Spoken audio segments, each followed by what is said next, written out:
Welcome to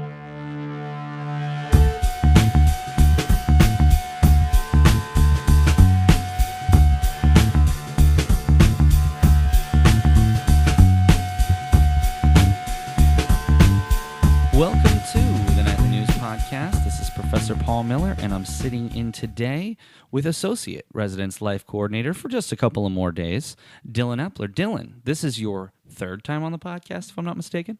It is the third time on the podcast. Thanks for having me on again. It's kind of a bittersweet thing that this will be perhaps my last podcast, but I always enjoy coming on, as I said before we got on the, I guess not the air here, but on the podcast. This is so relaxing to me to get out of the office, so thank you. Well, you're very welcome. One of the things that I wanted to chat with you about, obviously you just alluded to it a little bit. You are in our last days, and we are recording this just at the end of the spring term.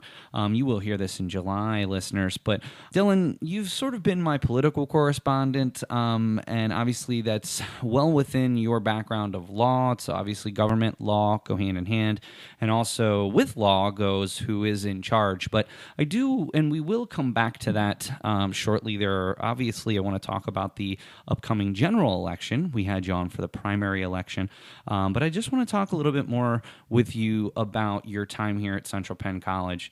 And we're going to flash all the way back to when you chose the college. What was it about Central Penn when you first stepped foot on this campus that made you knew that this was a place that you wanted to be?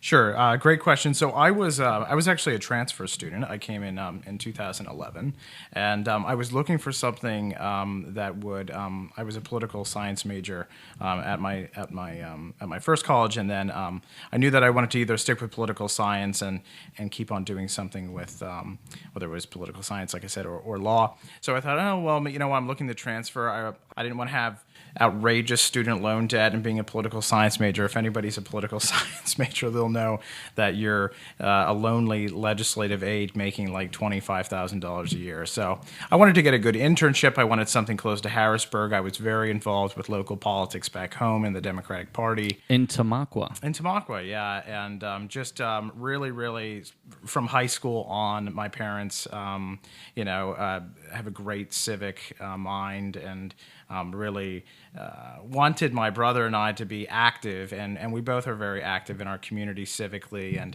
and so that has just kind of been a family thing, and so I continued that. But getting back to why I came to Central Penn, so I was looking to transfer, and I've visited a lot of colleges, and I came here to this, little bustling town of Somerdale, no pun intended. But it was just the atmosphere at that time back in 2011. I loved it. I'd met some of the legal studies people when I was here. I fell in love with John DeLeo's personality. We just had John on the podcast for the first time, and we were talking Kennedy. That was one of the better podcasts we've done in quite some time. He's just such a great mind, and so I thought this could be a place. That I could. That I think I could flourish, and so many great internships, and knowing that you had to do an internship in order to graduate, especially with the field, I picked legal studies. It's getting in there and getting out of the books. You need the books, but getting out of the books and going in and actually getting kind of some of that hands-on learning, which I think that Central Penn is really good at. One thing, it's very interesting. I just told you that just before you came on, we had a few students that were looking at the comm program, and one of the students asked me, tell me why I would want to come to a school with 1,300 versus 12 or 13,000. And I said, well, that's just so easy. I mean, you can give me more of an easy softball question. The interaction with faculty, the hands-on opportunity. We just started the job shadowing initiative in our program, and I know that some other programs have some very excellent job shadowing opportunities and internships. Mm-hmm. I mean, you could technically, in a larger school, I hate using this term because it's used a lot, but you just are a number unless you push the envelope. Whereas here, we're a little bit more proactive on saying, listen, this is where you need to be when you leave here to be competitive in the job market. So I love that. And I do want to point out, too, Dillon, something that I found very interesting. we actually just finished our first term of job shadows as a requirement in our program in one of our core classes. And all the students presented today, and every single one of them said that this was an amazing experience. And 2 of them, in their speech, literally said that they believe that this job shadow changed their life. And so it goes, yes, do you need the fundamentals from the textbooks, from the instructors? Yes, but you also need that hands-on experience as well. So I appreciate that. Absolutely. I think the hands-on experience is very, very important. I mean, the books, you need to know that you need to have the knowledge, and you need to seek that knowledge, and you need somebody as the professor to guide you along. So I'm in total agreement of that. But I did, you have to do one internship in order to graduate. As soon as I got here in 2011, I sought out internships, and I did an internship almost every year that I was here. Wow. And most of them were paid, which was nice, which was fun. Those were my jobs when I was here. I did one at the state senate. That was my actual one. I did one at the U.S. Senate, and I did one with the House of Representatives, the Pennsylvania House of Representatives. And I loved it. It was really built me and up to the person that I am. So it was great. But you never really left Central Penn because you hold on, and correct me if I'm wrong here. You were an RA while you were here. I was. Okay. And you graduated in 2014. In 14. Yeah. And then after that, didn't you stay on as an RA? I did stay on as an RA. I was part-time. We changed the title. It was an RA, and then we changed it to an area coordinator. That was under Megan Peterson when she was the director of Residence Life. I was there for from 2014 to... This was part-time to 2016, and I was doing a lot of political work at that time, working in that, and then and doing a lot of pro bono paralegal work at the Dauphin County Bar Association, which is a great place. And then I was hired 2016 for the Associate Director of Residence Life position. Now, for somebody who is sort of on the other side, I'm in front of the classroom. You're working with the students behind the scenes, mm-hmm. and when they're not in the classroom. Can you tell us what your job entailed without going into all the nitty-gritty details? Sure. The part-time or the full-time? Oh, no, your most recent position. Okay, the most recent position. So the Associate Director of Residence Life is a very interesting position, is that it's a live-in position. So I live here on campus full-time in my own apartment, and I'm in and amongst the students, which has its pros and cons. I would say that there's more pros because you can be really, really student-centric, and you can be around them all the time. However, I must say sometimes it gets exhausting. Oh, I can imagine. But I always say I go from the office to my house, but I'm still at work. And I take my job very seriously. I love the students that we have here. I love my staff, but I love all the residents. They're just great kids, and they're learning and growing. But I take care of 2 main programs. That's our Night Society program, which is the student resident assistant program, and then themed housing and themed living. I take care of that program, and I have... we used to have a program called Residence Hall Council, and it was very, very active when I was here as a student, and then it kind of dwindled a bit, and I rewrote that program. So I've been trying to get that up and moving, and Bree Condis, who they just hired for my position, she will oversee that program. So those 3 programs, really just getting students engaged, being there for students as a mentor, as a leader, letting them know that they have purpose, and they're here for a reason, and gaining that knowledge and getting out and doing those hands-on learning things, and giving them activities and programming to retain them and so that they can persist and go on. That's what we're looking for as an institution.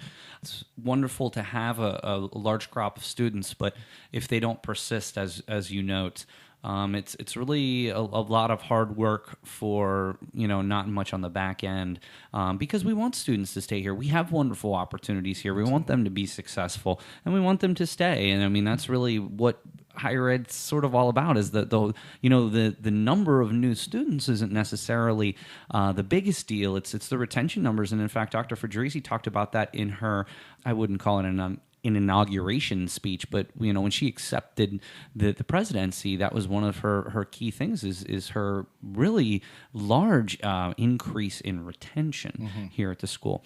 So Dillon, now we have already kind of spoiled the end of the story.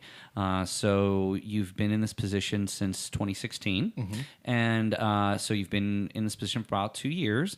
But the Nightly News learned about 2 months ago, you'd given a notice and that you were going to be moving on to the next thing. So the question that's on everyone's mind right now is, what is the next thing? Great question. So for a very long time, I'm going back, if I could, just very briefly. When I transferred here in 2011, I became a legal studies student. I hit the ball running. I was doing rather well in my academics. I didn't really know what I wanted to do, but I loved politics. I loved the law. And that legal studies program, whether you want to be a paralegal for the rest of your life or you want to go right to law school or work in politics, government, agencies, it sets you up. I mean, my studies set me up. When I sought out internships, I was very well prepared. Even before I actually had my official internship, the knowledge that the curriculum gave us and the insight that the professors gave us was beautiful. So I could have went right to law school if I wanted to afterwards, but I did not. My parents were pressuring me to do that, and I was in slight juvenile rebellion. And so I just wanted to work, and then they ended up supporting me in that. And so I did a lot of work in politics, like I said, and some pro bono paralegal work. But then I had that part-time position, like I said, and so I thought, well, I'll stay at the college for a while. And I know, oh God, I never grew up. I just stayed here at college, but it's been so fun. So now I finally decided, to make a long story short, I will finally take on the challenge, and I'll finally do something that I wanted to do for a very, very long time, and that's to go back to school. And I decided to do a dual master's in political science, public administration. It's a combined with law school, and it's quite the endeavor. And where are you going? So East Stroudsburg is where the master's is, and then Widener is the JD program. So it's a dual enrollment with two different colleges being affiliated in the same program. Yes, it is, and that's very unique. It's very unique and it's very interesting. So Widener, as well as many other colleges and law schools, they offer, with a lot of public universities, they offer different types of things. So you could get a JD, a Juris Doctorate, and also go and get a library science degree, or you can get a Master's in Public Policy, or you can get an MBA. So it's very, very common for them to link up. And so that's what I decided to do. Now, it's quite the endeavor, but with that degree, yes, and passing of the bar exam in the state of Pennsylvania, you can immediately start practicing? Yes. So you're going to study for the bar. After you're done your JD, you'll get your diploma, and you'll say, "Yay, you now have a JD." But just because you have a JD, there's many people that have JDs, but they haven't passed the bar. And yikes, that is quite the endeavor. So you study for the bar, and you either pass the bar or not pass the bar. And then as soon as you pass the bar, whatever state you pass it in, then you can start to practice. I do intend to practice. I do intend private practice or private practice, perhaps, but I'm looking at doing something in government, and I have a passion for teaching. I taught GEDs for 3.5 years, and I loved that. I did it 2 days a night. Or 2 days a week. And I just really, really loved that, and being with students and watching them grow. So I could see myself doing a little adjuncting. I'm sure you also talked to Samantha Schultz about that, because she does a very similar thing with the Perry County Literacy Council. She does. She's a wonderful person. She's a great asset here for the college. We're glad to have her. So I have spoken with her about that. So you're going to be moving to that area then? I am. I'm going to be moving to that area. So it's closer to home. My parents are still in that area. And so I have, I'll move with them for a short time, perhaps a month. But I just got an apartment up there, in and around there. So I'll have a little bit of commuting time. I'll be on the road much more than I am now. Well, you can listen to the podcast while you're on the road. Won't that be wonderful? Yeah, because my commute now is walking to work every day. And that will cease to exist after the 29th. Dillon, I got to tell you, to be honest with you, you were one of the first people that I got to meet when I was here, and you were still, I don't know if you were still a student or I think you had gone into your RAship, because I started in 13. Okay. But it was 14 till I was a little bit more on campus a little bit more often. And you were always one of the most kind people I've ever met. And to be perfectly honest with you, obviously, obviously we are so happy for you, and we just wish you nothing but the best. But you're going to be missed around here, man. And as a matter of fact, I have this article up here, and I know that you've seen this article. But Brian Christiana, the president of the Nightly News, really wanted to do this as kind of a surprise, but more of a thank you. So not only have you impacted so many people here on this campus from a faculty and staff perspective, you've also impacted a lot of our students. And Brian's one of those people that I really think that even though, you know, you may think, well, you know, maybe I didn't have a whole lot to do. I mean, come on, for him to call me a mentor or whatever might be pushing it a little bit. It's the total package of what we're offering as a college. And when someone like you takes an interest in a student like Brian, or like any number of the students that you've, you know, worked with over the years, it has a profound impact. And that's one thing that over the years I've really started looking at a lot more, about how my impact on students is one that does not go unnoticed, even if it is for one class, or even if it is just like, in some cases I'll go into job pursuit seminar, and these people don't know me from the man on the moon, but I spend an hour with them and their lives literally might be changed. So for that, Dillon, I really want to thank you. You've always been very open-minded. You've always been the Nightly News political correspondent, and you will continue to be. And certainly anytime you're in the area, please let me know, and we will make sure that we get you back down here. So it means the world to us to have you, and we wish you the best going forward.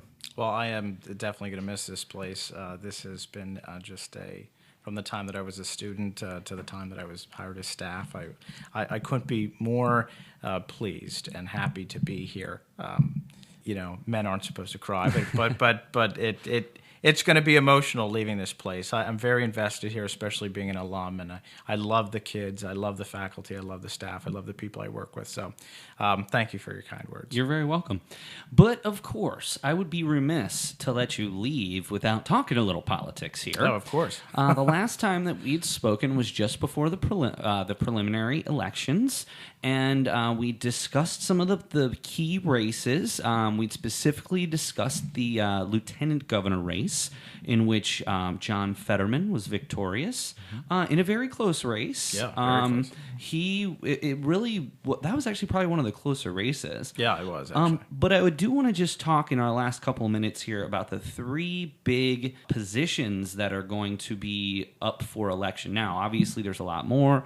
We could probably have an hour-long podcast just talking about this, but I did want to just get your insight on some of these. The first one we're going to talk about is this U.S. Senate seat, where Robert Casey Jr. is the incumbent, and Lou Barletta won the primary, and he will be running against Casey for the U.S. Senate seat. Can you tell us anything about Barletta? I mean, I think anybody who's been a Pennsylvanian for quite some time probably knows Casey, and obviously, you know, his father as well has been, you know, in government in the state for quite a long time. So I don't necessarily want to spend a lot of time on him. Do you have any information on Barletta that you can share with us and maybe give a little bit of insight on how you think this race is going to unfold? Sure. So Lou Barletta is a very interesting guy. It's kind of an interesting contrast. I don't even know if contrast is the right word, but between Casey and Barletta, because Casey and Barletta are both coal crackers. They're both from the coal region. One is from Lackawanna County and one is from Luzerne County, which is encompassed in the coal region. So there's two coal crackers, one Democrat, one Republican, running against each other. So that's rather interesting for the U.S. Senate. The other thing is Lou Barletta, if I could say it in a neutral way, has a very mixed kind of political history. I have met him twice, and he is a very nice person. He's very nice. He's from Hazleton, Pennsylvania. I am from Tamaqua, which is only 25 minutes outside. So I'm in Hazleton all the time. I know it very well. But he's from Hazleton, and he was the mayor of Hazleton for a while. And he is a very proud Republican, but I would say in the faction of President Trump. Do you think that, and as we currently are doing this podcast, obviously the 1A story for probably the last 3 or 4 days is the separation of children from their families and people who have illegally immigrated into this country. Do you think that the Republicans are going to see a downturn in this upcoming general election due to, perceived or not, the association that they have with Trump simply because of their political party. Well, I think that's interesting. So I don't know. In Pennsylvania, I mean, we're not a huge state, but a rather big state. We have a lot of immigrants, both legal and illegal. We're very, very, especially the coal region where both these candidates come from, is very ethnically diverse. So it has been for years. All kinds of people have come to mine coal from mostly European countries, but it's very ethnically diverse, and it's still I mean, when I came down here to Harrisburg and then I go back home, you can tell. I mean, if you're Italian or you're Irish and there's all these Lithuanian, it's this beautiful cornucopia, but they kind of have their separations. It's an odd mix. But Lou Barletta has had for a very long time, even when he was the mayor of Hazleton, he had this strong stance against immigration in general, as well as illegal immigration. I mean, he passed some city ordinances that would probably make the back of your hair on your back if you have any stand up. You should check him out. He's very interesting. And Hazleton, although I can say Hazleton has seen an uptick in illegal immigration, and I'm in the middle. You have to curb that. I mean, you can't allow that. You can curb it, but you have to do it in a way that's going to work, that's going to encourage people to do the right thing. And Lou Barletta, I hate to say it, he was in the faction before the faction even started. So if anybody says, well, he's a Trumper, they can say that, and he is. But even before he was connected with President Trump, he was very, very outspoken on this immigration and illegal immigration. So he is quite the... Maybe Trump got some of his ideas from Barletta. I mean, well, he did want him to possibly be the secretary for labor, and so. Now let me ask you, and I hate putting you on the spot here. That's all right. If you had to guess who will win between Casey and Barletta, you would pick? I would pick Casey. Not who you would vote for, but who you anticipate carrying Pennsylvania. I would pick Casey. I'll tell you why. Casey is a steady Democrat. He is not conservative. He's not ultra-liberal. He's kind of the typical, I don't want to say blue dog Democrat. That's really getting quite political, but not a blue dog Democrat, but he's a moderate Democrat. Many independents and even some more moderate Republicans do not have a problem voting for him. They like him. His voting record is very, very good. He's kind of in the middle, a proud Democrat, but in the middle. And I think that his name recognition, I mean, when you go to Pittsburgh, when you go to Erie, when you go to Johnstown, when you go around, people know Bob Casey. They knew his father from being, a governor. They knew Bob when he was the Auditor General. I mean, he has a good name. He has good standing. He also is a Democrat that is, for the most part, whether we like it or not, pro-gun. And so he fit in very well with the state of Pennsylvania. Fits very well, and he's moderate even on pro-choice issues. That gets some people really upset. But many of those issues bring him to the middle, and he's a decent candidate. I don't think that Lou Barletta has the name recognition around the state. I think that's going to... But Trump could get behind him. Trump could get behind him, but... and I know, obviously, Trump took Pennsylvania. I don't know. I could... Pennsylvania also was a blue state for the previous two elections as well. Well, yeah, Pennsylvania has been a blue state since 1992. So I mean, since the Clinton era, and that's where I think that, as a Pennsylvanian myself, I think that we see one of the most unique cross sections in a state between Democrats and Republicans. Oh, and I would say it's an open battle, but I'm interested to see if Casey does it, like you mentioned. We're going to move on to the U.S. House. Now, we're not going to spend a whole lot of time on this, except for the fact that all 18 of the U.S. House seats from Pennsylvania are up for election. We currently have 5 Democrats, 10 Republicans, and 3 vacancies. So what's going to be interesting about this election is, if any flip, if so, how many of them flip from Republican to Democrat, and from everything I've been reading, that Pennsylvania could be a key in returning the U.S. House to the Democrats should multiple of those seats flip back to the Democrats and Republicans. Just a quick comment on that?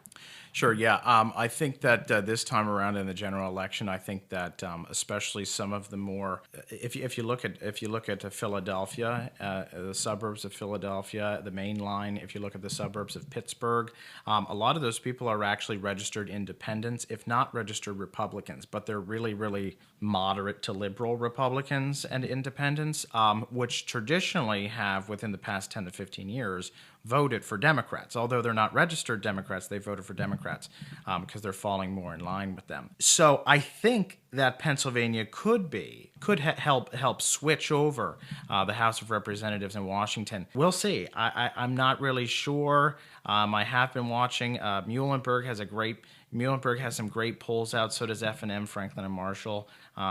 Terry Madonna, he puts out those good polls. And he says that always watch the suburbs of the cities because they're kind of, a lot of them are families, young professionals, well-educated, and so kind of watch those. I really think that Trump has a lot of interesting, the president, I should say. I hate to do that, but the president has a lot of contention in his administration right now. I don't know. I think that's putting it mild. Well, I'm trying to be nice. I think there is some. I think there could be some uptick for the Democrats. All right, last question. For the governor of Pennsylvania, we're looking at incumbent Tom Wolf with Fetterman or Scott Wagner with Betos. What are your thoughts here on this? Maybe in less than a minute. So Fetterman is a very interesting candidate. He is a non-conventional person, many people would say, but I think that, and very much in the ideology of a kind of an independent, more democratic socialist philosophy of the Democratic Party. I think that he's probably a good guy. I've never met him. I don't know, but I think that will be a nice contrast to Wolf, because Wolf to me is a kind of middle of the road guy. And I'm fine with that. I think he is. But I think that Fetterman could give him a nice contrast. Scott Wagner is an interesting individual. He is your non-conventional Republican. I have a lot of friends who are Republicans, and I love them dearly. We don't see eye to eye on a lot of things, but I love them. And so, but he's not very conventional. He has a mixed history of his with his York roots, but he's just an interesting character. I don't really understand why he resigned from the Senate in order to do this. Many people that are kind of one-siders say, "Oh, this is a wonderful thing. It's showing that he's not a government guy." And yeah, but he's going to be the governor. Yeah, I mean, you're electing him to be the governor. I mean, so I'm not really understanding that whole concept. It's these people are electing people that are against government for government. It does seem out there. It's kind of a logical. So your thoughts are Wolf takes this? Yeah, so I the think two incumbents. Yeah, in I think the Senate and for governor. I think Wolf's going to take it. I think even with his health problems. Even with the health problems, yeah, I think people are behind him across both in the East and the West, in Philadelphia, out in Philadelphia, and out in Pittsburgh. I don't think the health problems are going to be an issue. That's my personal there was a point thought. He'd even said he wasn't going to run because of the health problems. He did. But I think that he believes in Pennsylvania. I think that he believes in good government to help people, and he believes that government is the people. And they're not out there to attack people and destroy people, but they're out there to assist. And so I think he's going to win. Well, Dillon, I got to tell you, first of all, it's been my pleasure to get to know you. I absolutely hope that, obviously, I'll see you later this week, but I certainly hope that's not the last time I ever see you. And above all else, the Nightly News and myself would most certainly like to wish you the best of luck. And hopefully I never do need it, but should I ever need any representation, you would be the first person that I would ever call. It's an honor to have had the opportunity to get to know you, and while bittersweet that you're leaving, we know you're going to be in a better place as far as your long-term career goals. Thank you. I won't be far. I do intend to visit. I love this place. If I ever hear you're on campus and I don't get a hold of you, I'll come in on a Saturday. I don't care. The studio we're always welcome here, so you just let me know anytime you'll be in town. Thank you so much. I greatly appreciate this. All right. Associate Residence Life Director Dillon Epler, best of luck to you, my friend. Thank you so much, Paul. Take care. No problem. And we'll see you next time on the Nightly News Podcast. Get info from student activities by text message. Just text CPC to 76626. That's CPC to 76626. Texts are sent 1 to 2 times per week with reminders about upcoming events and programs. This service, though, is not part of the CPC alert system, but make sure you sign up for that too. Standard text messaging rates do apply.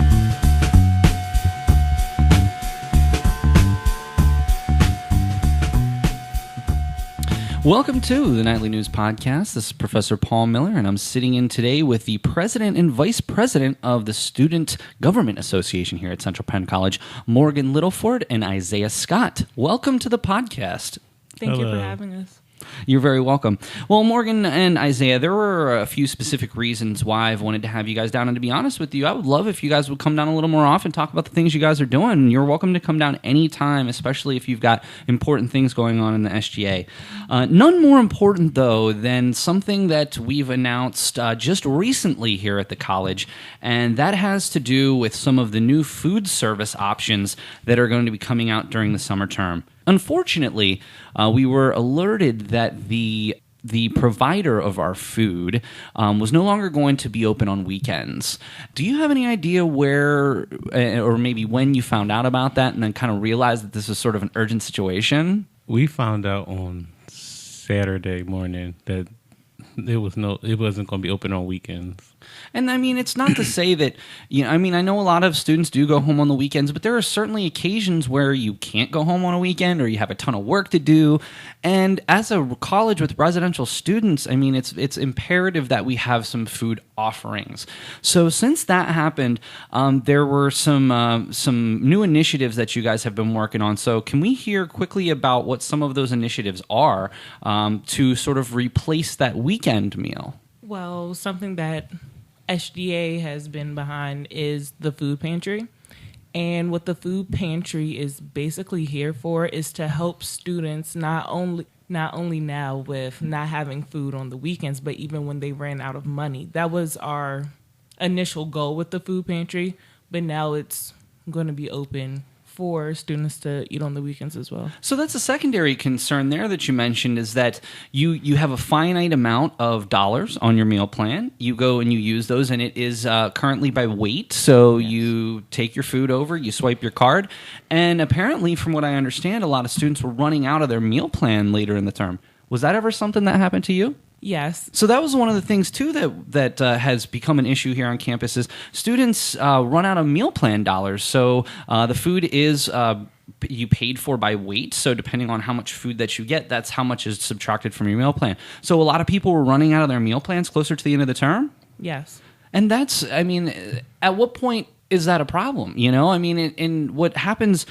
and trust me, I've certainly been, on enough college campuses to understand that food insecurity on a college campus exists no matter what the meal plan situation is. Mm-hmm. But if students are running out of their meal plan dollars coming into finals week, can you comment how that might impact their ability to succeed in class, Isaiah? Yeah, it's like if you're hungry, I don't think that you can really pay attention to studies and stuff. Like when you're supposed to eat a nice meal before you go to class and get a nice little rest at night, and you can't sleep if you were like hungry. It's wonderful to know that basically, since the two of you have sort of stepped up in SGA, that these were some of the main initiatives. And I know when we spoke before, Morgan, this was one of the things that the food service issue was something that you've been trying to address the whole time. Even when you came in, why was that something that the students said to you, Morgan, this is something that we really need to work on? What was some of the, when you first got in, at what point did you realize it was a major problem? Not even just necessarily on a personal level, but campus-wide. Well, students will voice their opinions. They have no problem doing that. So they'll tell us different things about the cafeteria. And then the fact that we are students and we're residential, we actually see the things firsthand. So we knew it was something we needed to work on, we needed to fix, and we needed to get the right people to actually help us initiate some of our plans. So with some of these things that you're doing, can you just maybe pull back the curtain a little bit? How did this whole thing start? So you acknowledge that there was a problem. What was sort of the first step into getting the ball rolling with some of these initiatives that we have just heard about? we first met with as a e-board, like just us and our secretary, and we talked about like ideas that we can use to help the students. And then we met with the college president last year, and then we met with the new president about the issues and how we could fix them. And I mean, from our perspective, guys, I mean, I've gone down to the Night and Day Cafe, and when I go down there, I enjoy the meal there, but I also am not eating there consistently, so I would imagine if it was occasionally, it wouldn't be as much of an issue, but seeing as you guys eat down there much more frequently than that's sort of where some of these issues came to be. Well, let's just turn it over a little bit further. You'd mentioned the food pantry, and this is really what I'd really like to chat with you guys about here for the next few minutes. The food pantry is something where we're still kind of working on some details, but can you just provide any details that you might be willing to share with us at this time about the upcoming food pantry? What might be some of the things that are involved? How might students, apply, or how might they, get food from the food pantry going forward? Okay, so for the food pantry is completely anonymous. That way, even commuters have a chance to come and they have a chance to get food if they're not able to support themselves or their families. The forms, you would get an email for the forms, or they'll be on Blackboard. And basically, you would just fill out what you need, and we'll be able to provide it within parameters. The form should be going out in week 4. Cool. So when you talk about a food pantry, so to maybe just somebody listening who isn't quite sure what a food pantry is, can you just share some thoughts, or maybe even in some planning, what are some of the things that you definitely want to make sure are a part of this? So right now, our main focus is the food, but we wanted to make sure it was a wide variety of food. So there are different options. They're non-perishable foods. That way you can actually save them up. We're going to be working with the food bank to actually get some fresh produce, I believe, and eventually we'll start adding toiletries as well. I love that. I'm so happy that you guys took this initiative to do this, because this is something that really affects our society right now, is food insecurity, and nowhere more than on a college campus. But I do want to go back to one of the points that you made earlier. This is not only for our residential students. No. This is for our commuter students. This is for our evening students and online students as well. This is for any student at Central Penn College, and it's all anonymous, so you can put in an order, and then you will be let know how you can pick that order up. I do think that is absolutely tremendous, and I think I mentioned this to Isaiah before, and this kind of goes into my next question. This is something, guys, that I really, really sincerely hope that you put on your resume.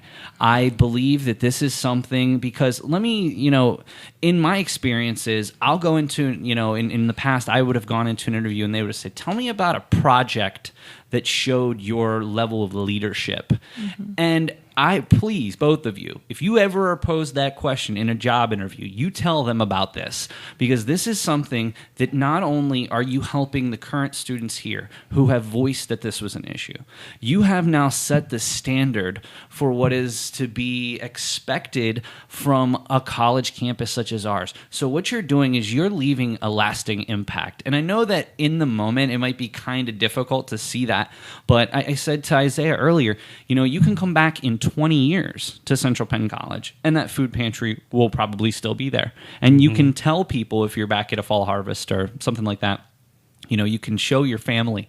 So, you know what? This is something I started. Mm-hmm. And I kind of feel the same way about this podcast studio. Now, we may not always be here at the Boyer House. Maybe someday we'll get a brand new studio somewhere. But I can always go back 20 years from now, bring my friends, bring my family to this campus and say, this is something that I helped create. And that is something that has a truly profound impact. So not only are you helping the students here now, you're helping generations of students down the line. And how does that make you feel? Great. Yeah. Yeah. Well, I mean, what are you supposed to say other than great? But I mean, when you think about it in that kind of perspective, was that the original intention? I mean, often we don't do things because we, are thinking down the road. We're trying to think of immediate needs and things that we can do that are within our power. But the fact that this had never been done before, and you and your team in the SGA were the ones that drove this initiative, I mean, what might that mean to you in the future? It felt like we just laying down the ground steps, like before this takes off and becomes something better. Well, I mean, everything's over time is going to improve, Yes. but just the fact that you identified an issue, you followed through with it, you talked to the right people, you came up with some type of plan, and now you're getting ready to the phase where you're going to put it into motion. To me, it's just, it really means a lot to, I'm sure, your colleagues, your fellow students, but this means a lot to your faculty and staff as well. The fact that you were able to do something of this scope simply by identifying a need, it really goes a long way. And I just want you to know, from the bottom of my heart, and I am going to speak for the faculty and staff, we are unbelievably proud of you guys. Thank you. And I hope that when you look back at your time in college, you look back at this as something that you'll always remember, and it should be something that on your LinkedIn pages, on this, it should be reflected, because this is something that's very special. This is something that's showing that you are putting other people's needs above your own, even though you might benefit from this, and that's fine. Even though you might benefit from this, your whole intention was not just to help yourself; it was to help other people. Definitely. Mm-hmm. So I do want to remind you, Morgan said that in week 4, you will receive an email about more information about the food pantry.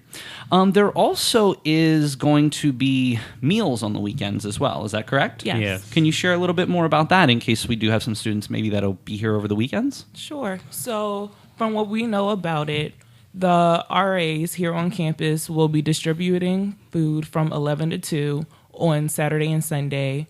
And you'll be getting another WooFoo form in your emails. They just sent them out. You'll have those forms, and you get to pick from 4 options. And it's a vegetarian option, it's a seafood option, and then there's 2 regular options that you can choose from. And the food is coming from Wise Markets.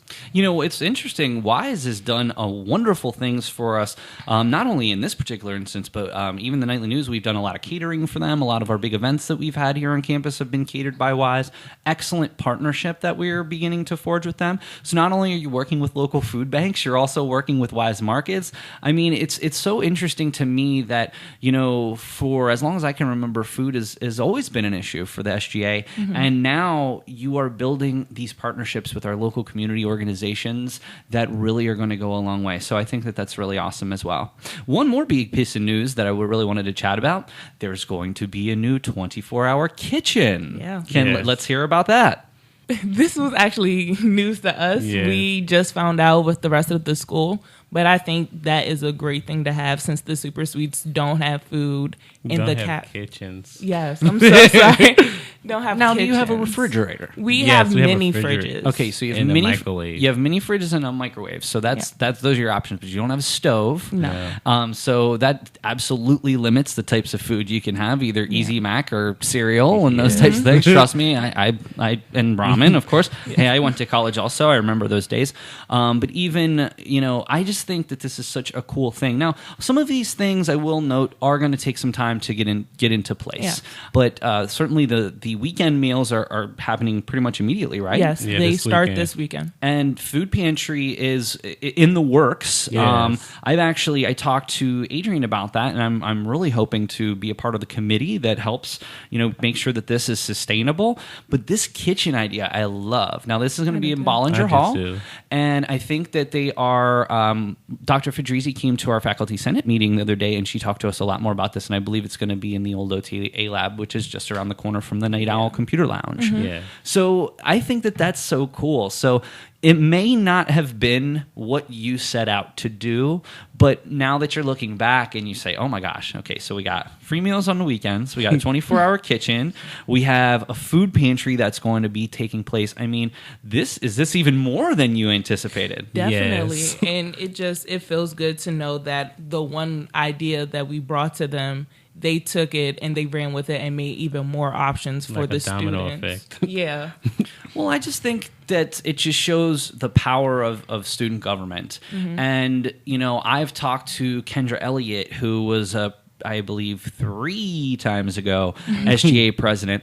And Kendra actually brought SGA back up for a long period of time, the SGA was not a thing here, just because of interest. And Kendra ran with that, and I would love to. Have you met Kendra before? I have. I was going to say I would love to get you guys together again because she's wonderful. She's been on the show before, wonderful person, and honestly, the students kind of have Kendra to thank for even you both being in this position. And I just think it's so wonderful, guys, what you've done for the food options. But that's not all you guys are working on. You guys are working on so many other things, okay? There's a big event coming up just 2 days after this is going to be released. That's going to be on July the 26th. And I won't steal your thunder. You can go ahead and tell us all about it. So our annual SGA pool party is July 26th, and it starts at 4 to 4:30. And it goes until 9 p.m. And the theme this year, this is the first year I think we actually have a theme. It was picked by the students, and it's Miami Nights, and we plan to decorate the pool to reflect a night in Miami. We have different clubs that have volunteered to help us. So the Central Penn players will be doing Paya Player. We have BSU doing music. AAB will be giving out free Ritas. Don't want to miss anyone. Colleges Against Cancer. They always give us a cake, and I think this year they're doing the same thing, or cupcakes. And it's just a great night for everyone to relax and to just have fun by the pool. And hopefully we pray for a nice, beautiful evening. Yes. Guys, we're coming close to the end of the show here, but I did just want to ask you a couple things. And again, I know that some of this might be a little bit difficult to put into perspective right now, but let's just say, and I know, Morgan, I know you're finishing up your internship, and I'm very proud with how you've been doing there. When your time comes to leave here and you look back at your time at Central Penn, what is it going to mean to you that you did all these things in SGA? And whether it's just, if you look back at the food pantry or all of the things that you've done, whether it's an increased social media presence, putting out the menu online, these types of things, having better communication with our students, how are you going to look back at this experience? I'm going to feel accomplished. Yeah. Like I made a difference. It makes me feel proud that I actually came here and did something that I didn't think I would be able to do, and that other students will be able to piggyback off of what I did, and that we've kind of like planted the seeds and we're actually making a difference. That warms my heart. There's no question you're making a difference. Isaiah, you said you feel accomplished, but I've even talked to you before. And how do you think the SGA is going to play into your future career? Do you think it's going to have an important impact? Yes, because we want to be president and vice president one day. Hey. The United States. Go for us. Hey, the first step has been accomplished, yes. and this is how it starts. Guys, I just want to point out, we're doing this after Club Fair, obviously, because Morgan is at her internship during the day, so this worked out for all of us. But to be honest with you, when you are looking back years from now, this is going to be something that you're never going to forget. And even no matter where you move, Central Penn will always be in your heart, and guys, you're going to help feed hundreds to thousands of future students here. And I really, really hope that you always remember that and you remember your accomplishments. But even more importantly, talk about them. Tell people in the community, tell people when you go to job fairs, internship fairs, tell people on your resume, on your LinkedIn page. I don't care. Tell people, because what you're doing, I know a lot of people feel really humble. They don't want to brag, but that's not what it's, but see, in the job search, you have to, because if you don't do it and you don't promote yourself and the things you've done, the next person's going to, and they're going to get that job. So don't look at it as a brag. Look at it as an accomplishment that you just want to share with other people. And I think you'll be very surprised about how profound the impact is on others for what you've done. So, well, guys, I don't want to take up any more of your time, but I really appreciate you coming down, and I would love to give you an invitation, if you so choose, if we can make it work, to have you down every term. Yeah. You guys are more than welcome anytime. Talk about what you guys have going on. Talk about big events you have going on, when your meetings are, if anyone would like to get interested, if anyone's interested in your organization, how they can join. You always have an open invitation from the Nightly News to come down here anytime and chat with us about what you guys are doing in SGA. Okay. Can I say one more thing about the food pantry? Absolutely. So we are looking for donations from faculty, staff, students, anyone who can help. There will be boxes with the logo on them in the ATEC lobby as well as the underground. And you can always drop food off with Lindsay Garber in Residence Life, Romeo Azandakon, and Adrian Thoman. Fantastic. And honestly, we do have our first club meeting tomorrow, so I'm going to bring this up. We would like to help in some way. I don't know how that way could be, if whether it's a food drive or whatever it is. The Nightly News would love to help with this initiative because honestly, when I first heard about this, I brought a tear to my eye because I'm just so happy that this is happening, and I think it's going to be so super beneficial to our students. So, All right, well, Morgan, thank you so much for coming. Thank you. Isaiah, thank you so much for coming. Thank you. All right, everybody, that's going to be it for today's Nightly News podcast. So I'll sign off for the SGA president, Morgan Littleford, and for the vice president, Isaiah Scott. This is Professor Paul Miller, and we'll catch you next time on the Nightly News podcast.